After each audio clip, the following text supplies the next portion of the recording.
I am Lois Marion Haupt, who married Bob Ito. So that makes me Lois Marion Haupt Ito. I was born the 22nd of March, 1951, in Mount Pleasant, Utah. Hi, my name is Robert Ito, Robert K. Ito Kichi. I got that middle name when my dad said, Kichi.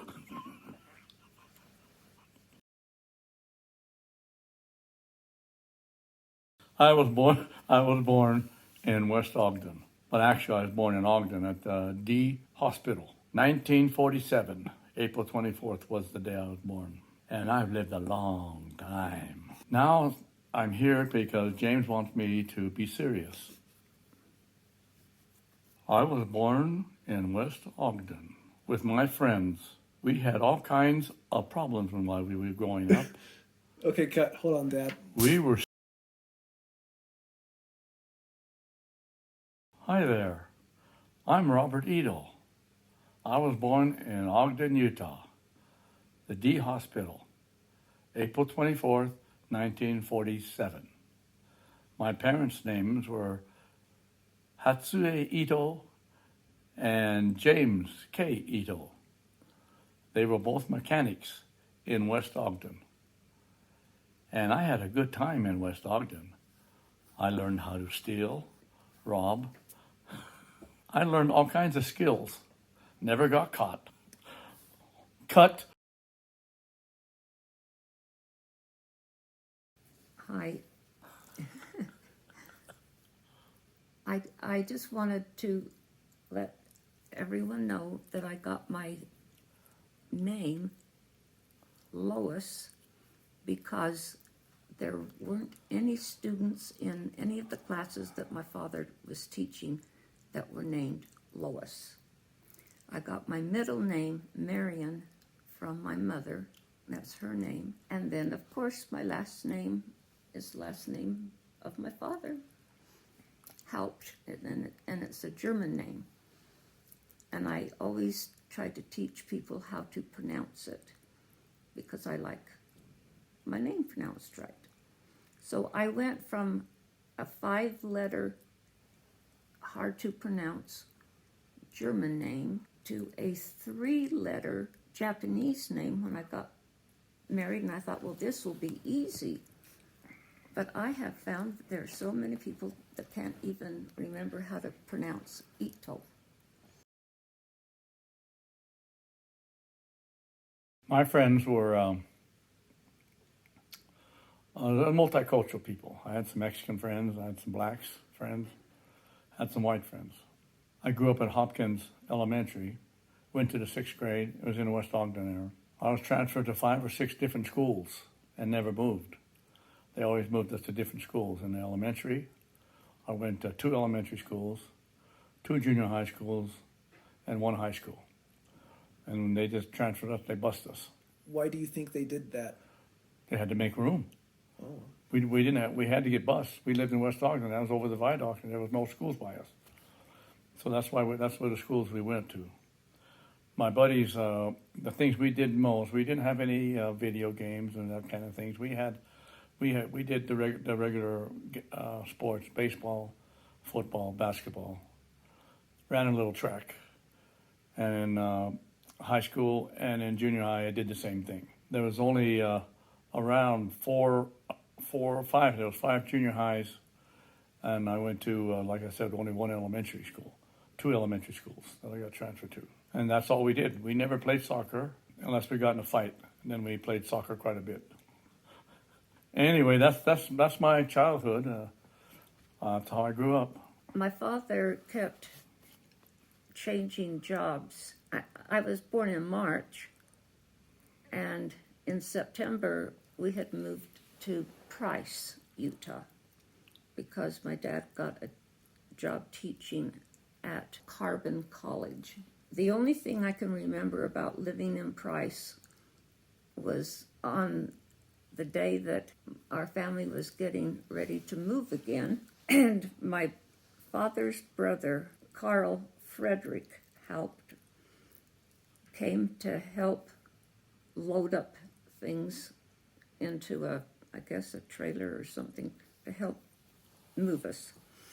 My dad had bought a box of donuts, and I had a donut, and I wanted to eat it, and Uncle Carl wanted to have it, and so he said that he wanted my donut, and I didn't want him to have my donut, so he started to chase me, and we ran all around the house and the yard, and by the time he caught me, the donut was gone because I ate it while I ran. And ever since then, I have not liked him. That's my only memory about Price. I don't remember the first two homes that we lived in. The first one I can remember is it was right across the street from the elementary school called Joaquin, Jauquin, some spelling like that, named after a tribe of Indians that had lived in the area. I went to kindergarten and junior high school. No, I went from kindergarten to first grade. I spent 2 years going to that school, and I loved it. So, Mom, what did you do as a kid and teenager for fun? For fun, I loved to ride my bicycle. I loved to play practical jokes on my sisters. I didn't play any practical jokes on my two brothers because they would get me back worse than what I did to them. I loved to cook. I loved to sew. Most of my spare time, when I became a teenager, most of my spare time was practicing my violin and sewing clothes. I sewed all my own clothes by the time I was 13 years old. Did you ever sew violins onto clothes? No, Okay. no, I didn't. From the time I was in the 7th grade, I played in the community symphony orchestra that was organized for teenagers.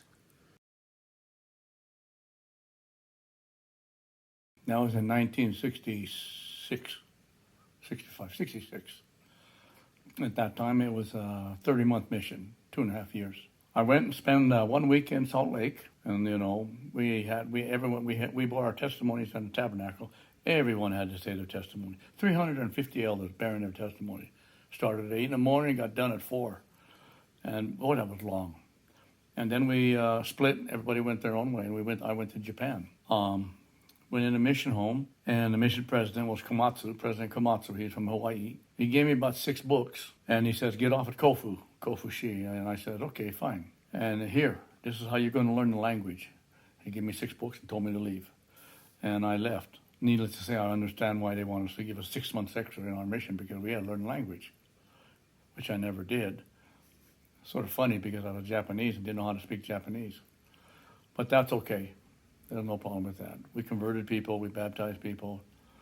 I went to my first branch was Kofu, which was just like Utah. Got transferred to Sapporo in October, and I never seen so much snow. 3.5 feet. It snowed. The first snowstorm. Never seen the ground again. Got transferred on my next branch was in Naha, Okinawa, for the summer. And I went from being cold with pneumonia down to some place which was a jungle. It was hot, humid, little dark people running around. They didn't speak Japanese. They spoke Okinawan. Occasionally they spoke some Japanese. We were able to understand it. Then I went into Tokyo. It was a fun mission. I enjoyed it once I learned the language a little bit. Boy, those first 6 months, I'll tell you, that was pretty hard, pretty humbling. And now they have two-year missions all around now, and so they learn that in a language training center. And I'd go on a mission, but I don't know if I'd want to do it again. Everyone says it was wonderful. Well, I don't know about that. It made me grow up pretty fast. Spiritually, I increased, but I'm glad that the mission was over. And when I went home, I went working at Utah Noodle, like I never left. And so that's all my mission. Oh, we learned how to play basketball. We played all the high schools in Japan, and that was fun. Well, I went to college. Took me, 10 years, 8 to 10 years. I had about 300 quarter hour credit. And I went from different colleges. I mean, within the college, I went to different majors. And then finally I went back to my regular major. I majored in PE and minored in reading. Got a job at a junior high school. Well, actually, I got a job in Vegas. That's where I met Lois. I taught English over there and reading. And I helped coach the golf team. And then, when I married Lois, we weren't going to stay there, so we left. We didn't have a job. I didn't have a job here in Utah. We just decided to leave and knew we had to leave Vegas. So I left Vegas and got a job at Sunset Junior High School, teaching special ed and coaching wrestling and track and basketball. I didn't coach basketball, wrestling and track.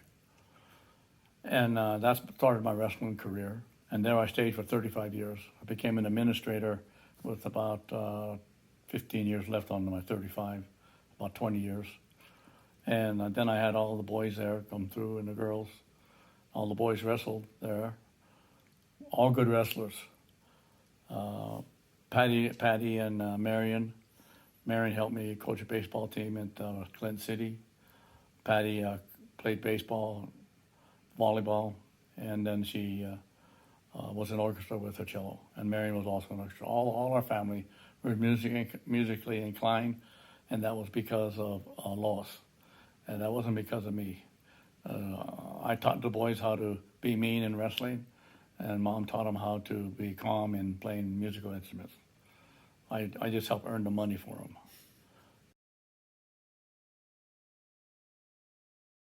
The day I graduated from sixth grade, Dad said, "Lois, come here. I have to talk to you." And he handed me a BYU catalog.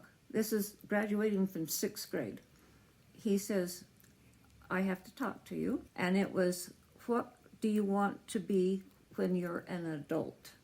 And I said, "I want to be a nurse." So when I graduated from high school, and I had earned a full tuition scholarship to BYU. I was summa cum laude. That means superior with honors. And my GPA is 3.98. I got 2 B's, and they were in sociology and psychology because I didn't like those 2 classes. Everything else was all A's. The last semester in nursing, the dean of nursing taught us in a seminar. One day she walked in and wrote the word Dr. Clark, and underneath it she wrote a telephone number. Class started. She had received a telephone call from a Dr. Robert Clark in Las Vegas, who was interested in hiring a new graduate nurse to be his office nurse. As soon as that class let out, within 15 minutes, I was on the phone at our house calling Dr. Clark, telling him I want the job. And he says, "You're just perfect for the job. You've got it." I went down to Vegas. She was already there. I went down to Vegas, and when I first reached there, Vegas, she wasn't there. I believe her mother had passed away at that time, and she was taking care of the things with that. And I had a teaching job down there. And I can remember her, we was at a family home evening, and she was sitting next to me. And I says, I didn't notice her, she sat next to me. And what did you think about when I answered the question? You said something. I thought, there's a person doesn't speak English very well. What? What are you saying? It's supposed to be No. the opposite. The Holy Ghost told me there is a man who understands how to Speak dress, English. how to dress appropriately. Now, this was when you gave that thing in Sunday school. He was wearing dark slacks, a white shirt, and a necktie. And the Holy Ghost told me, there is a man who understands how to live the gospel the way you do. You'll be happy with him. I can remember we went on a hike. I believe this was when we went on a hike. And she and I were in the back of a truck. Boy, did we kiss. That was fun.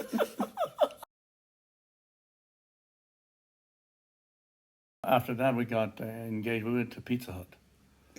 Okay. And that's when she proposed to me. No, I proposed to her. And that's how we found and we got married. We did a lot of things in between, but and then we got married, and then we lived in our first home. We was in a condo down there for that school year, my first school year there, and then we left and came we moved in at Sunset, up there by the park, and then we started it off. Who was born in that house? Marion was born in that home. We were renting. Born in that house. Everybody else was born here in this house here. That started our family. And we're here now. And I look at all you people out there and the grandkids we have, and I think to myself, oh, never do it again. Never do it again. Okay, what's the next question? We talked it over. We knew that we either had to have less children and be able to have the modern facilities, or have more children and be poor. We decided to choose more children and be poor, and we were poor but happy. Poor but happy, because Lois quit working. She had that planned all the time, man. As soon as we moved back here, she wasn't going to work anymore. And it was all planned. And she was 10 steps ahead of me on that. I thought she was going to work. She didn't work. I had always wanted a large family because I came from a family of 6 kids. And I knew how much fun it was to have brothers and sisters. I also learned from my mother how to make bread. That's the biggest thing, cooking-wise. And I learned how to put a meal together with leftovers in the fridge. And I learned from my mother how to do a lot of canning. I learned from my mother how to cook economically. And I knew I could do it. What we did is we did a lot of canning tomatoes. And that's why my kids don't like canning tomatoes. I don't like fruit trees. They don't like canning tomatoes because we did a lot of canning on tomatoes. So that's why they don't do that. They don't like tomatoes. Oh, that's too bad. And next. I don't like fruit trees. I vow never to own a fruit tree ever. James doesn't like fruit trees. Because of the work. Yeah, the work we had to do when we bottled them. And Spencer, he was almost like Washington. Washington chopped down the cherry tree. Well, Spencer chopped down a peach tree. And he did a pretty good job. He was working pretty good on that. And I gave him a pretty good licking for that. I mean, I gave him a talking to for that. Yeah, and we never had any animals because all our kids are allergic to allergic to animals. Anyway, everybody grew up. It worked out pretty good. It worked out pretty good. Everybody got through. I know one thing: you have to keep your kids busy. Problems start when they stand around and don't know and they don't do anything. If they're boys, they're like that. If they don't do anything, they only have one thing to do: to get in trouble. So you keep them busy. Don't have kids unless you're planning on doing that. I'm getting older. It gradually comes upon you. You don't notice it, because that's the way the Lord wanted to do it. It comes upon you gradually. And when you get older, you have to adjust. And I'm adjusting now because I can't do some of the things I would like to do. Except for our kids still want us to go camping. We can't put our tent up now, so we have to get something else. Probably go to a motel the next time we go camping or whatever. That's what this thing is right here. We don't have very many bills, but we have a lot of bills that pertain to our body. And you'll get to that. I give advice to the kids that prepare for the future, because it may not all be as good as it is right now. It could be worse. And Lois is getting older too. I never thought she would get old, but she is. That's the way it is. I love my grandchildren. Oh, I love grandchildren too. I really love them. Especially when you wave goodbye to them. I don't wave goodbye. I just say, get out. I remember when the kids were growing up, is that I hated diapers. I didn't help Lois too much with diapers. Oh, God, I hated diapers, man. We didn't have the disposables. We couldn't afford it. We didn't have disposables. We had to use cloth, and you had to rinse them. I didn't like that at all. But Lois, she get right into it and get it done, and I'm glad I was able to get the diapers out of the dryer. That's how I helped her. Other than that, I didn't help her much with those diapers. We have, is it 18 that we have now? Around 18, yeah. Somewhere around there. And I love every one of them. I bought a playpen as soon as it was announced that we were going to have grandkids. And I bought a high chair. And I had the essentials necessary to take care of a grandchild, because I knew that I didn't want a grandchild to wander away or fall downstairs and get hurt. I can remember when I went on my first camping trip with Marion and Lois. And I went with a boy named Kevin Jensen. We went to the top of Monte Cristo, camped on top of there. I could not believe the things that Lois had. She had a high chair, playpen, all those things that for a kid, And then I understood why, once we got up there. And then from that point on, I thought to myself, I don't know if I'm going to go camping with these kids or not, because you have to take everything with them. And so we did go on a few camping trips, but we're going on quite a few more now because the kids have grown. But all those things you have to take to take care of the kids. Well, it was for their safety. I didn't want them wandering off and getting lost. I had a friend tell me one time, he says, with your first kid you have, you clean up after them. You do everything for them. All that. The second kid you have, you sort of slack off a little bit. And things are on the floor, you pick them up. And, first kid, you pick everything up. Well, on the third kid, when you see things on the floor, you just kick it to the side and keep right on walking. You don't look at them. You don't pick them up no more. And then you put them in a playpen and throw food at them. Here you go, eat. And that's when you're a baptized parent, when you can do that. If you try to pick up things after your kids and keep everything clean, you're going to be doing that for the rest of your life, because you're going to have to, sooner or later, you're going to have to say, not today. I'm not going to push it aside and move on. Sayonara. Ja mata aimashou ne. I said, shall we meet again? Yoku daisuki grandkids. I hope we can meet again.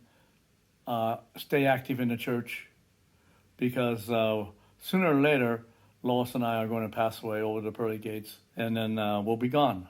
So come over to our house and clean it, take care of the flowers, mow the lawn.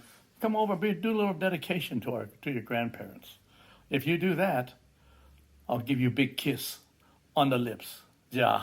I just want my grandkids to know that I love them, and I always have loved them. Sometimes most of the times you're going to think your parents aren't living in the world of reality because they're trying to make you do things that you don't want to.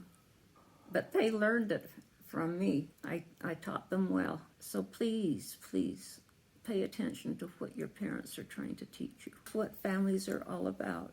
Goodbye. Goodbye until we meet again. I love every one of you.